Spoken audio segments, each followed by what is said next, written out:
આ તરફ બનાસકાંઠા બેઠક લીડ વધારવા ભાજપનું ઓપરેશન ડીડી રાજપૂત બાદ વધુ એક નેતા ભારતીય જનતા પાર્ટીમાં જોડાઈ શકે છે। વિધાનસભા ચૂંટણીમાં અપક્ષ ઉમેદવાર અમીરામ આશલ ભારતીય જનતા પાર્ટીમાં જોડાશે। હિરેન રાવલ વધુ માહિતી આપી રહ્યા છે। હિરેન, જણાવશો શું વધુ વિગતો? બનાસકાંઠા બેઠકમાં લીડ વધારવા અને સાથે રેખાબેન ચૌધરી છે એમની જીત સુનિશ્ચિત કરવા માટે વધુ એક ઓપરેશન બનાસકાંઠામાં ભારતીય જનતા પાર્ટીએ પાર પાડ્યું છે।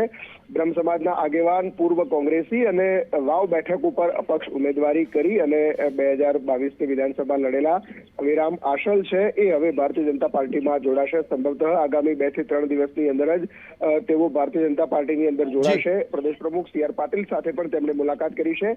2022ની વિધાનસભા ચૂંટણી વખતે લગભગ 27,000 કરતા વધુ મત અપક્ષ ઉમેદવાર તરીકે એમને મળ્યા હતા। બ્રહ્મ સમાજનું સારું એવું વર્ચસ્વ તેઓ ધરાવે છે અને એટલા જ માટે ભાજપ તેમને ભાજપમાં અત્યારે હાલ જોડી રહી છે। આભાર સમગ્ર માહિતી આપવા માટે।